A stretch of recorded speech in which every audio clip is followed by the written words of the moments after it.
Beware the idols of March. There, I've said it. I've been waiting to tell that joke for what feels like forever, as I've been planning to do this episode for a while. Back when this series was on the drawing board, my initial thoughts were to dedicate the entirety of March to the idol genre, but as the series went on, I learned I just don't have a lot to say when it comes to reviewing idol series. I understand the reason why people like them. It's a chance to hear good music, and if the animation's good, you also have creative performances to watch. Most of them feature gals being pals and are very sapphic in design. That goes for the male variations as well, just instead of being sapphic, they're Achillean? That's apparently what the term is. I've never heard it being used before, but I do understand what the source of the word is. But hey, there's your fun fact for today. But, as I was saying, I'm going to be taking a page out of my previous reviews of the genre and apply it to 3 new series. Sorry, Hypnosis Mike, the script was running long. We'll get to you next roundup. But for those who don't know, I'm looking for good music, good or at least consistent animation, and a serviceable story.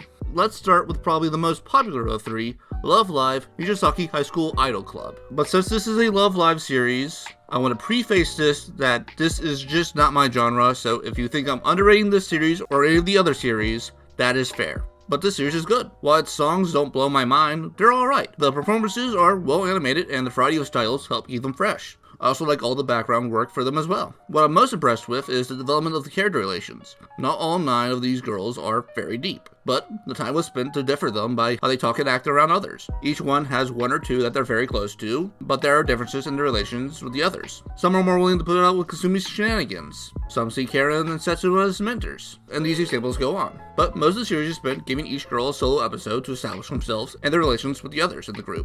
And later episodes build off those, especially when it comes time to get the girl they're closest with involved. As we gotta establish those ships, with a wink and a nod, because we can't actually make them canon, as we can't scare off those fans looking to simp for them. The only canon pairing is Ayumi and Yu, childhood friends who inspire the other to follow their dreams. Ayumi's a bit possessive, but they work alright in the end. But it should be no surprise that a series with a pedigree of Love Live knows what they're doing. Next up, we got D4DJ from Studio Sansujin, who should have some idea of how this works as they previously worked on the Bang Dream series. But D4DJ is less of an idol series and more of a hip-hop series with idol flavoring. Similar to Nijisaki, it takes place in a high school, but one where the hip new thing to do is to create remixes and form units of 4 girls that do live performances, consisting of a DJ that keeps the flow of the music, vocalists to perform, and a video jockey who add visuals to accompany the music. The series focuses on a new group, Happy Around, led by Rinku, who's a new transfer student who instantly falls in love with these performances. Recruiting her new friend Maho, who's an aspiring DJ, who before mainly stuck to remix competitions,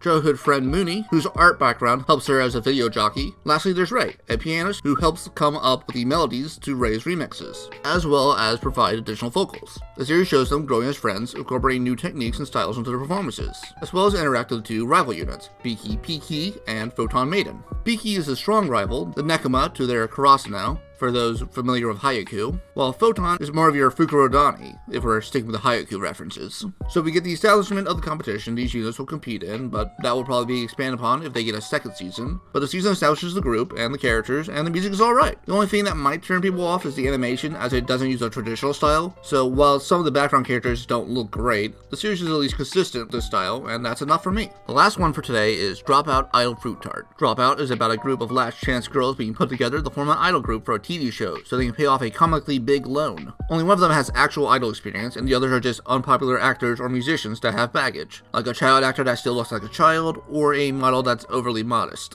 Add in the Green Mancher and the 5th girl, and you got the full set. The series is mainly comedy poking fun at the general tropes of idol media, as well as doing the Konosuba thing of making every member of the group messed up in their own way. Well, except maybe Heiyu. She has her quirks, but none of them are as bad as the rest of the cast. As for the rest, it's mainly what they're into, be it a siscon, a lolicon, masochist, or sadist. The issue here is that Dropout is either only going for lowbrow humor, or treats that lowbrow humor as more highbrow than it is. The show's humor mainly consists of boob jokes a la A-cup angst, or making a joke about the model having G cups, and then having the smallest of them constantly stick her head between them or grope them, as well as jokes about how one of them is a yandere stalker for the main girl, as well as the, man, they sure are lesbians, aren't they?